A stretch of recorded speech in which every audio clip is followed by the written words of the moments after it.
December 6, 1917. A clear, cold winter morning in Halifax, Nova Scotia. The harbor bustled like any other day. Dockworkers shouted over the creak of mooring lines, trams clattered over steel rails, shopkeepers swept their doorsteps. Children hurried to school, their breath turning to mist in the frosty air. But just after 9:04 a.m., everything changed. A single moment tore through the heart of the city, unleashing the most powerful human-made explosion the world had ever seen. In a flash, neighborhoods vanished, thousands were dead or wounded, and the harbor was transformed into a boiling inferno. This is the story of the Halifax Explosion, a disaster so sudden and so violent that it reshaped not only the city but the very way we think about catastrophe. Welcome to Lore of the Multiverse, where history's most unbelievable true stories come to life. In 1917, Halifax was a city of roughly 50,000 people, one of Canada's busiest ports, and a vital cog in the Allied war machine.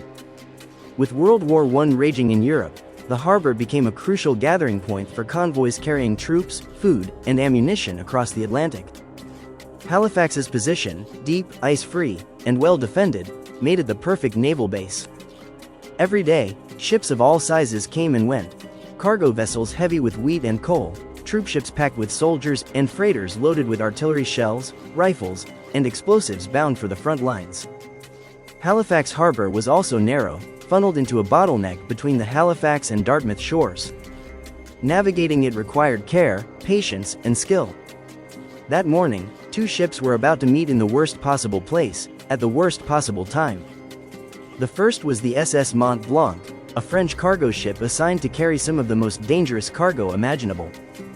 In her holds was a nightmare mix, nearly 3,000 tons of picric acid, used in high explosives, 200 tons of TNT, 35 tons of highly flammable benzol in drums on deck, and 10 tons of guncotton. Each one of these substances was deadly on its own. Together, they made the Mont-Blanc a floating bomb. The ship had departed New York, bound for France via Halifax. Because she carried explosives, Mont-Blanc had been ordered to anchor outside the harbor the night before, as rules forbade dangerous cargo from entering after dark. Her captain, Aimé Lemedec, was an experienced mariner. He knew the risk he carried and was cautious to a fault. The crew had orders to avoid collisions at all costs.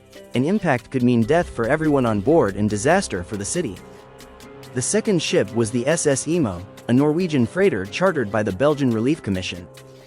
She was headed to New York to load food and medical supplies for war-ravaged Belgium. Imo had been delayed in Halifax while taking on coal, and now her captain, Hockenfrom, was eager to get underway. At 7:30 a.m., Imo left her berth, steaming down the Narrows, a tight, constricted channel leading out to the open sea. At the same time, Mont-Blanc was steaming in, eager to reach her designated anchorage to join a convoy. In the Narrows, normal navigation rules dictated that ships keep to their right, starboard, sides. But for reasons still debated, currents, pilot decisions, and impatience, Imo was traveling too far to the wrong side of the channel. When Mont-Blanc and Imo spotted each other, they were already in an awkward position. Whistles blew, the maritime language for, "I intend to pass you," but their signals clashed. Each captain believed the other would yield. On shore, a few dockworkers paused to watch as the ships closed the distance, their bows cutting the cold water. At 8:45 a.m., the inevitable happened. Imo's prow sliced into Mont-Blanc's starboard bow. The collision wasn't catastrophic in itself, but it smashed and spilled the benzol barrels stacked on Mont-Blanc's deck. The volatile liquid gushed down into the cargo hold, mixing with sawdust and seeping between containers of picric acid. Sparks from scraping steel found their way to the benzol vapors. Flames erupted almost instantly. The moment the fire started, Lemedec and his crew knew the truth. Mont-Blanc was a time bomb. They had to abandon ship immediately. Yelling warnings in French, they lowered lifeboats and rowed furiously toward the Dartmouth shore. But here's the tragic twist. No one else in the harbor knew what Mont-Blanc carried. Dangerous cargo wasn't advertised for fear of enemy spies. So to the dockworkers, sailors, and townsfolk, the fire was a spectacle. Crowds gathered at the waterfront to watch the flaming freighter drift toward Pier 6. Children pointed from school windows. Men stood on roofs for a better look. Streetcars slowed so passengers could take in the scene. In those final minutes, hundreds of eyes were locked on the burning ship, completely unaware they were staring at their own destruction. In a small rail station near the waterfront, dispatcher Vincent Coleman heard the commotion. A sailor, frantic and pale, burst in to warn him. The ship on fire was loaded with explosives. Coleman knew the morning train from St. John, New Brunswick, was just minutes from entering Halifax, its cars full of passengers. He had seconds to decide. He could run, or he could try to stop the train.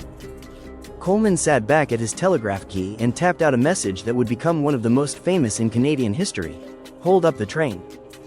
Ammunition ship on fire in harbor making for Pier 6 and will explode.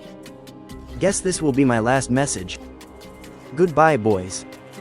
At 9:35 a.m., Mont-Blanc's cargo detonated. The explosion was incomprehensible in scale. The fireball reached over 5,000 degrees Celsius, vaporizing water at the blast site and sending a white-hot shockwave through the city. The Mont-Blanc disintegrated, her steel hull torn into shards hurled like missiles for miles. One of her anchors, weighing over 1,100 pounds, landed 2 miles away. The pressure wave leveled over 1,600 homes instantly. Factories crumpled. Churches collapsed. Every building within a half-mile was obliterated. Glass shattered across a radius of 50 miles, blinding hundreds who had stood at windows to watch the fire. The blast was heard as far away as Cape Breton and even across the water in Prince Edward Island. The tsunami it triggered slammed into the Dartmouth shore, sweeping people and buildings into the icy harbor. In the stunned silence after the blast, cries began to rise, faint at first, then a chorus of pain. Survivors stumbled through rubble, faces bloodied, clothes in tatters, some burned so badly their skin hung in strips. The north end of Halifax was gone. Entire families had been wiped out. The number of dead climbed by the hour. Eventually, nearly 2,000 would be counted among the dead, with over 9,000 injured.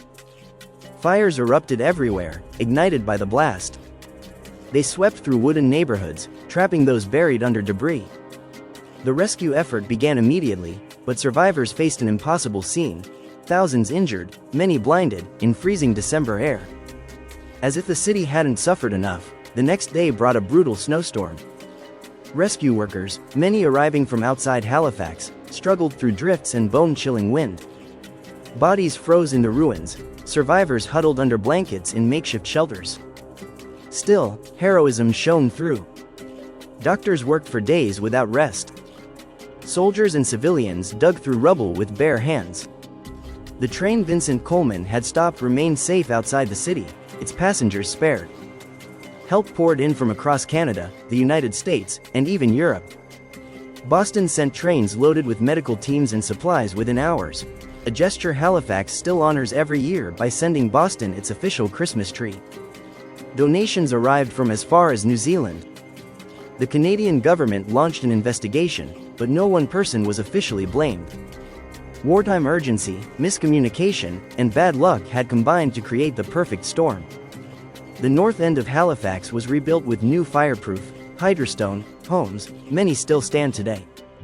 The disaster also transformed how dangerous cargo was handled worldwide. New safety protocols, navigation rules, and emergency planning were introduced to prevent a similar catastrophe. For Halifax, the scars lingered for generations. Survivors told stories to their children and grandchildren. Monuments were built. To the victims, to the rescuers, and to Vincent Coleman, whose final act saved hundreds. For decades, the Halifax explosion stood as the largest man-made explosion in history, until the atomic bomb. Even now, the blast's force and the scale of the destruction are difficult to imagine. But beyond the numbers, it's the human stories that endure. The mother shielding her child from glass, the sailor who pulled strangers from the water, the telegrapher who chose duty over survival. The Halifax explosion wasn't just an event, it was a lesson in how quickly life can change, how fragile our cities are, and how courage can shine even in the face of annihilation. If you were moved by this story, give it a like, share it with someone who loves history, and subscribe to Lore of the Multiverse for more stories that will keep you on the edge of your seat. What disaster, war story, or survival tale should we tell next? Drop your ideas in the comments below. Until next time, Stay safe, stay curious, and remember, sometimes history's loudest moments are the ones we never saw coming.